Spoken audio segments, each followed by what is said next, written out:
Nightcast. Stephen Lloyd Gilbreth brings you the current news from the world today and how it relates to Bible prophecy. Understanding the end-time events leading to the peaceful world tomorrow. Ladies and gentlemen, Stephen Lloyd Gilbreth. Well, greetings, friends, and welcome to this January 29th, 2014, Wednesday night edition of Nightcast. Tonight in the news, snowstorm strands thousands in southern United States. Atlanta is a city at a standstill, brought to its knees by just over 2 inches of snow.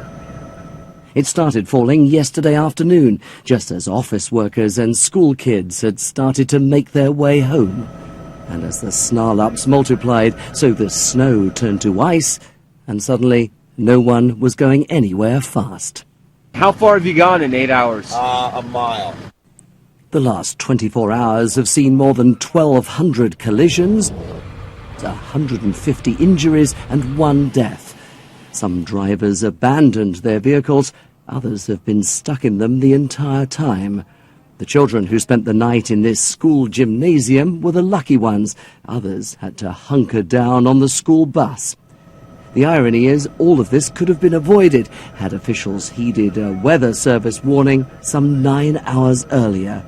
Those same officials are now engaged in a frantic game of passing the buck. And I don't blame anyone. Mother Nature has a mind of its own, and it does what it chooses to do. And even with the best of forecasting, I don't think anyone could have totally predicted that this was going to have the magnitude within the short window of time in which it occurred. But Atlanta has been down this same icy road before. 3 years ago, a similarly light snow flurry brought the city to a standstill for the best part of a week. Emergency services have been struggling to get through to those who are trapped, and drivers are being urged to stay off the roads tomorrow.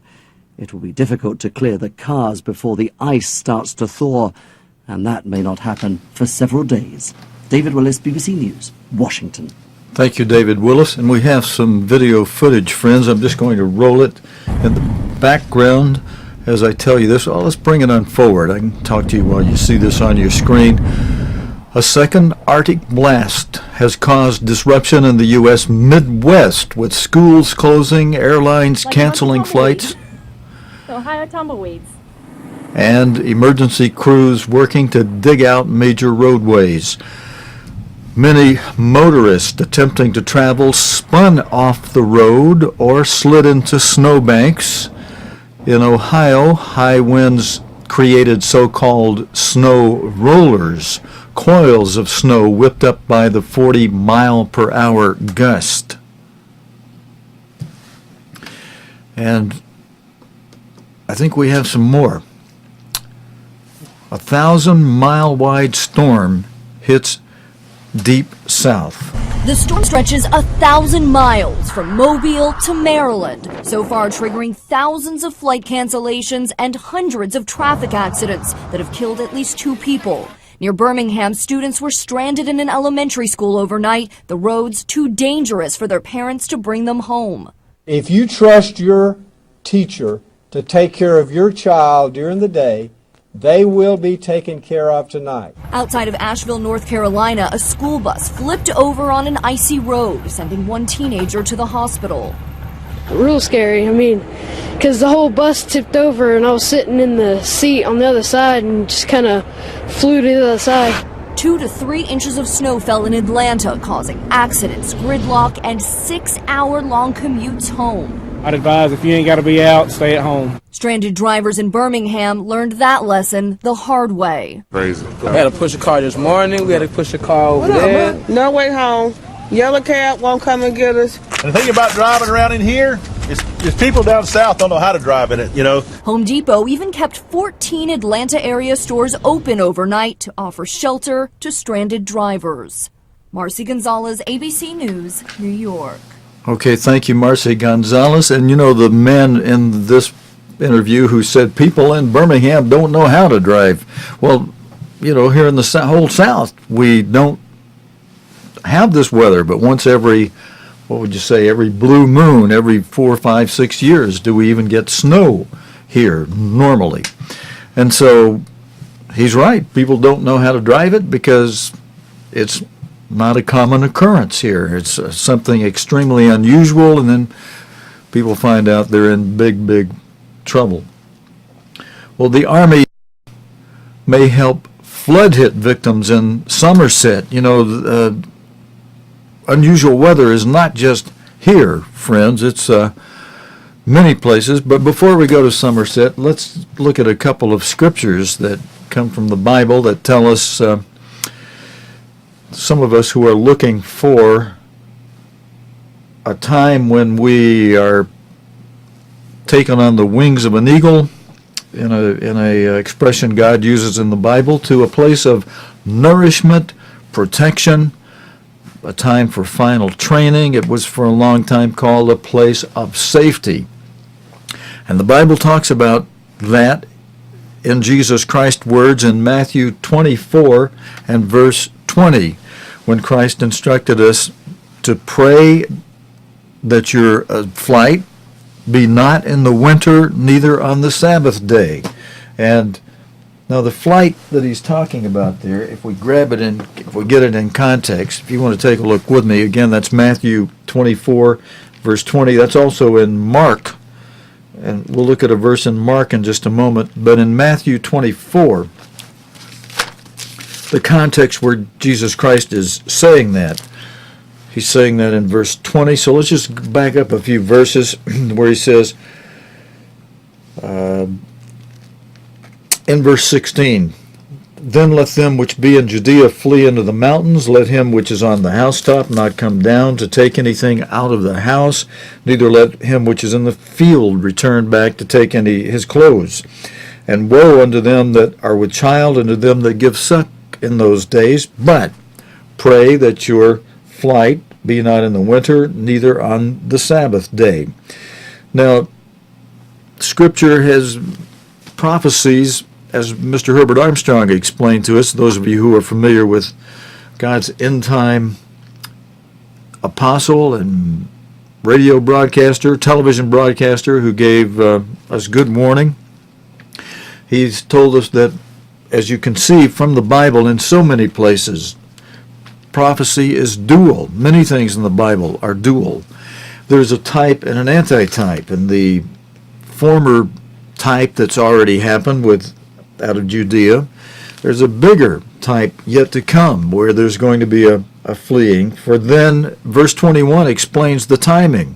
For then shall be great tribulation, such as was not since the beginning of the world to this time, no, nor ever shall be. A time of trouble so great, no time before it's ever been so bad, no time after it will ever be as bad again. Let's take a look at our chart for a moment. The time that's talked about in verse 21, the Great Tribulation, is pictured by the fifth seal of Revelation. So if you count over to the fifth column, where you see the number 5 at the top and the orange, kind of orange-colored bar, where it says Great Tribulation. This happens after the first 4 seals, which are active, very active right now.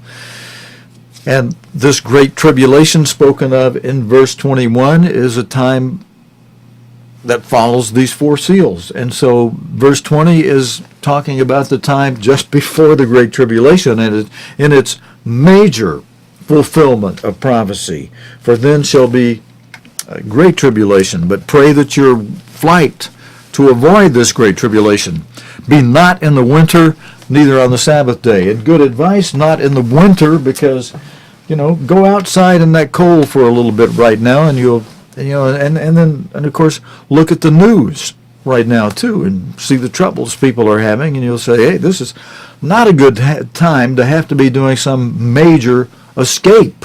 And it is an escape. Let's take a look at the next verse. Verse says the same thing, Mark only mentions the winter. Pray that your flight be not in the winter. He doesn't bother to mention the part about nor on the Sabbath day, as Matthew did.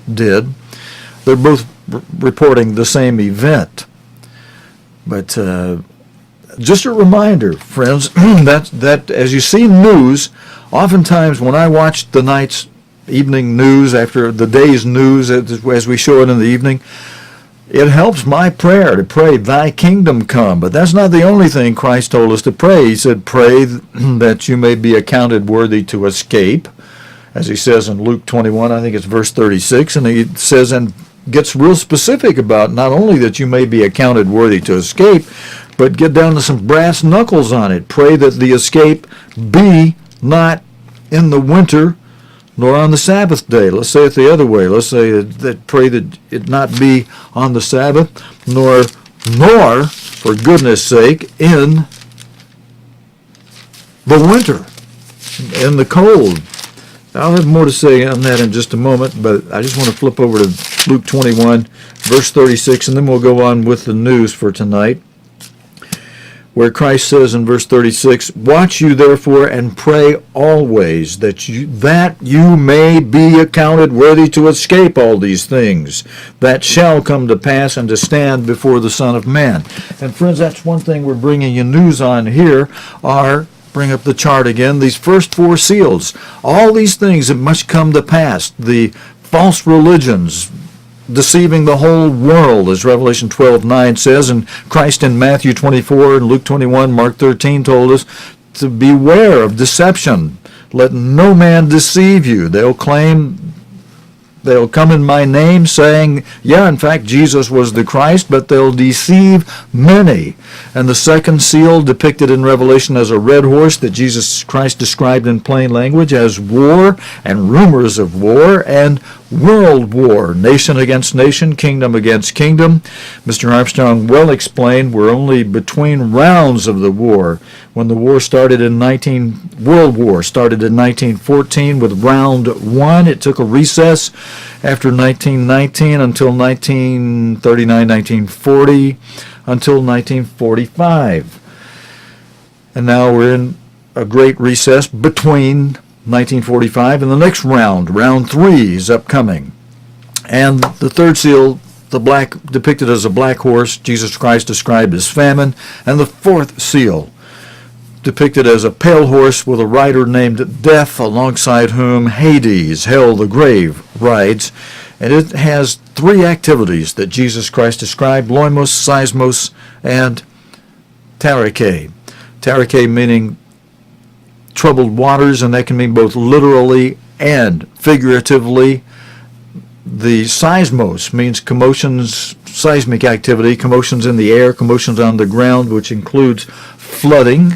And that's what our next story is about, friends.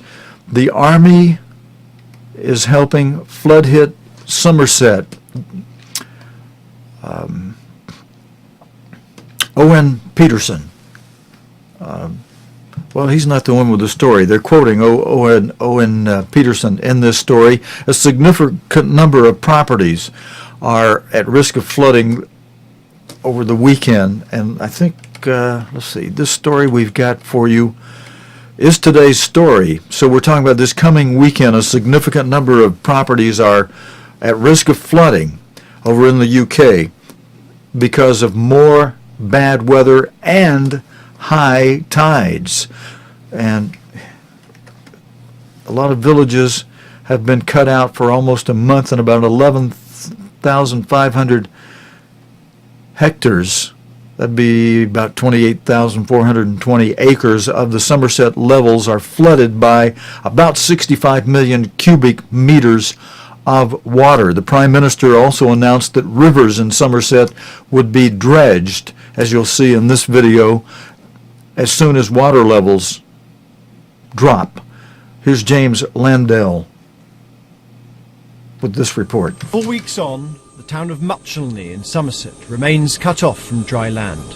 So they've been in, the ambulance men have been in. That's right. And they can get... And today, for Bill Daniel, that meant a rather unorthodox way of getting to hospital in specially converted ambulances. Why was this not done ages ago? Why have you only started doing this now? 2 days ago, the Environment Secretary came to Somerset and was heckled by residents upset at what they saw as government inaction. Today, the Minister chaired a meeting of the government's emergency committee, and this was the result.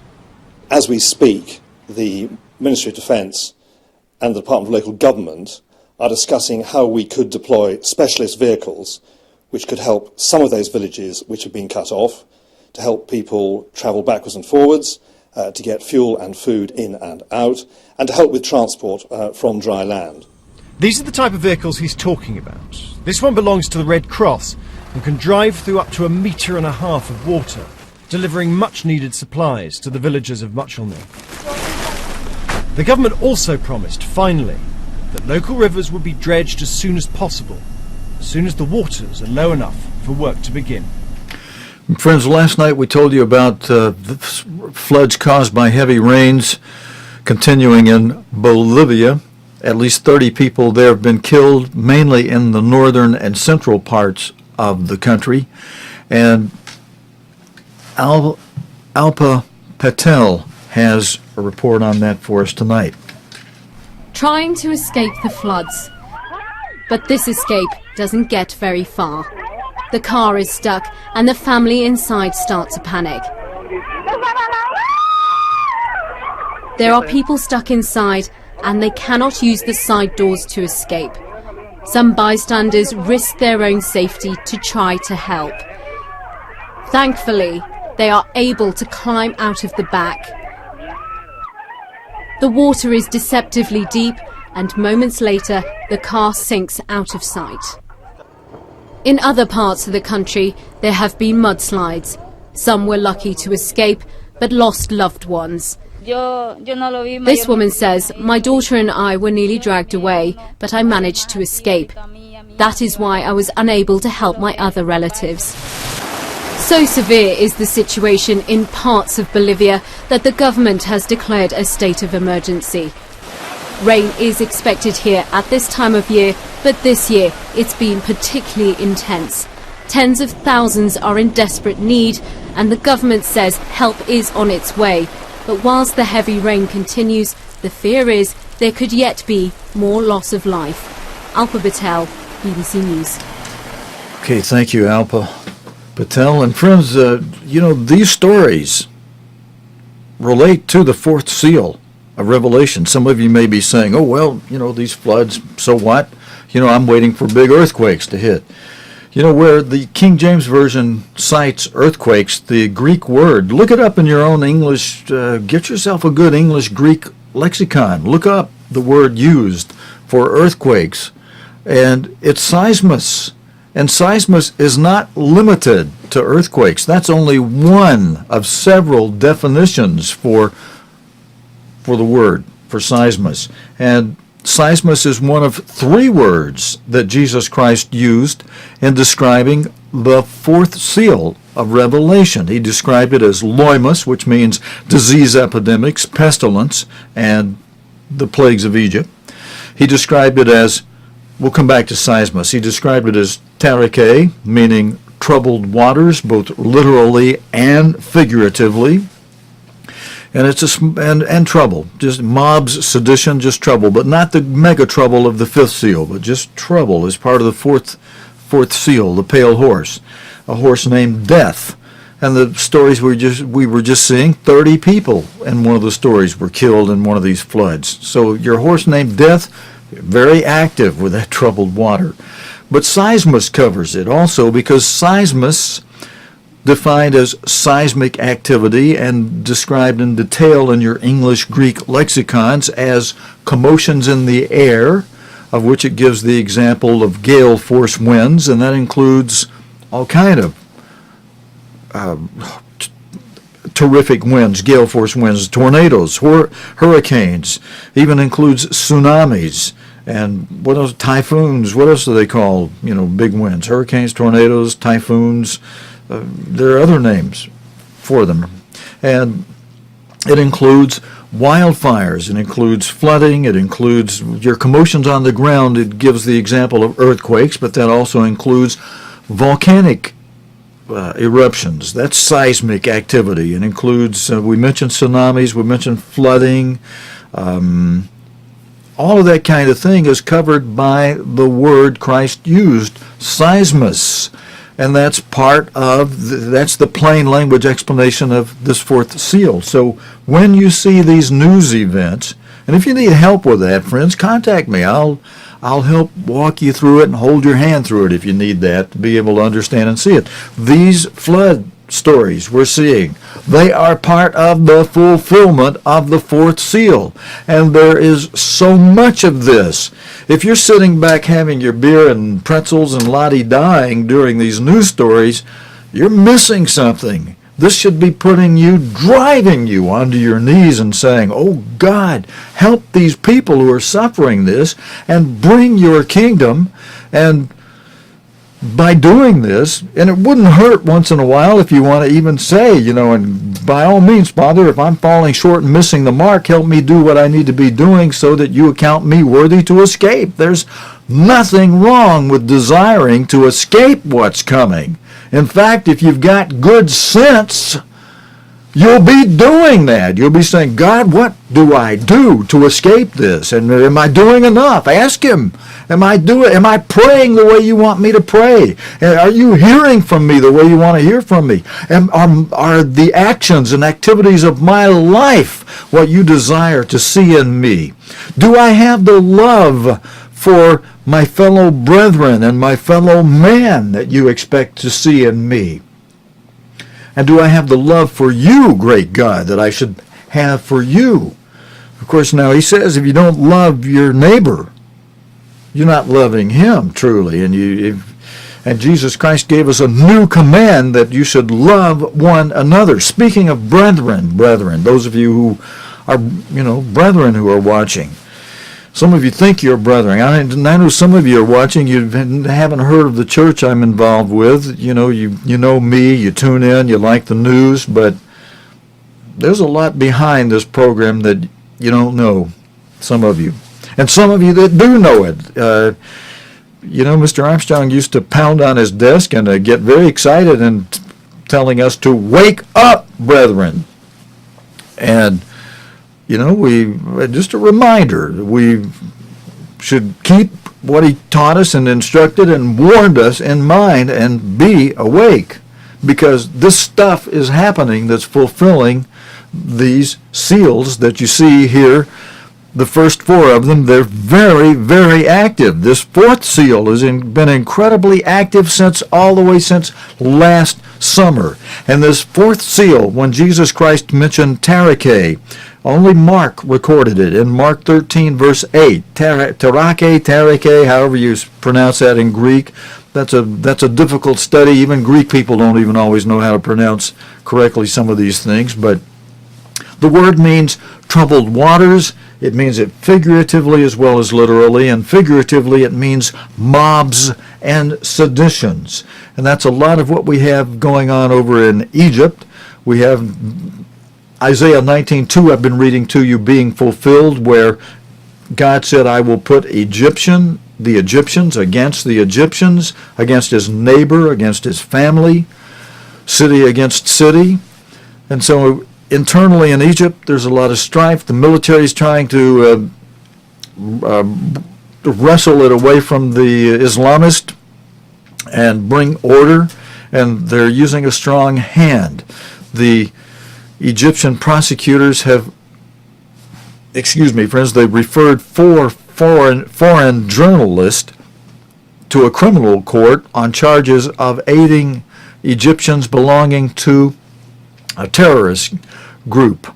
A further 16 Egyptian journalists face allegations including belonging to a terrorist group, harming national unity and social peace, and using terrorism as a means to their goals.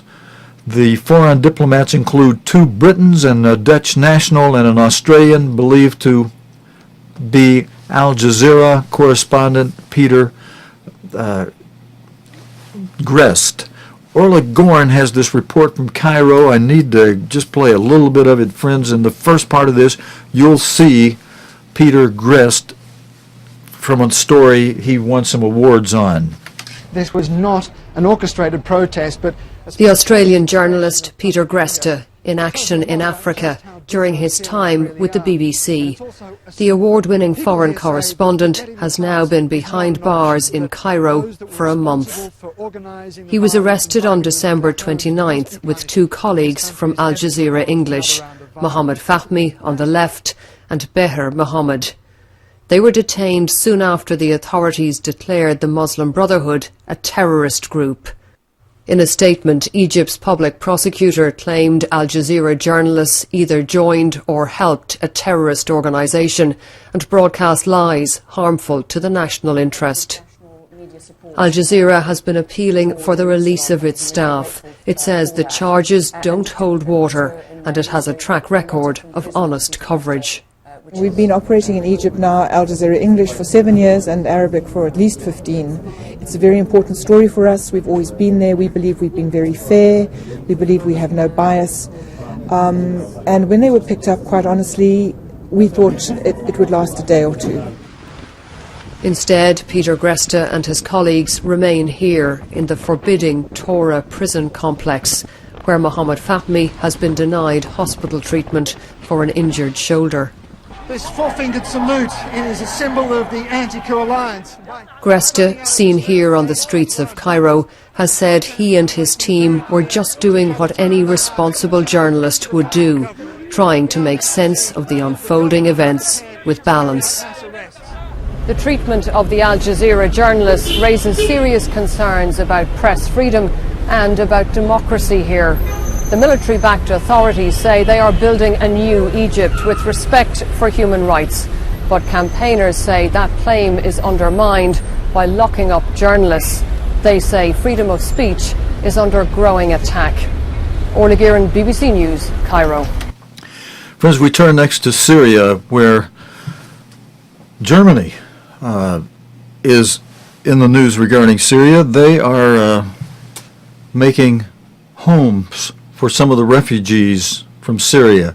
In this report, the BBC's Stephen Evans visited a reception center in Lower Saxony where he met people who left Syria and now find themselves living in accommodations which have been a temporary home to thousands of people from the world's trouble spots over the past 50 years. So, for 1 month, you will get here 140 euro.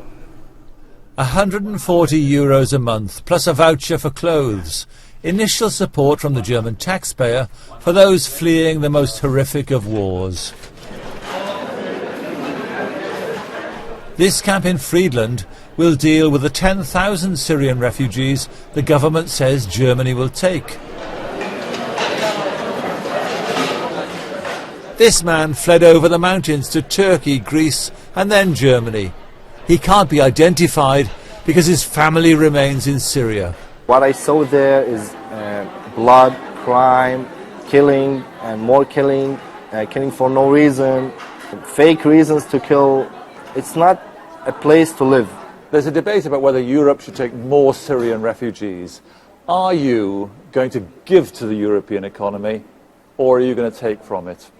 As Syrians, we have doctors, we have a good level of education, and we have brains, we have people with good brains that need to be occupied.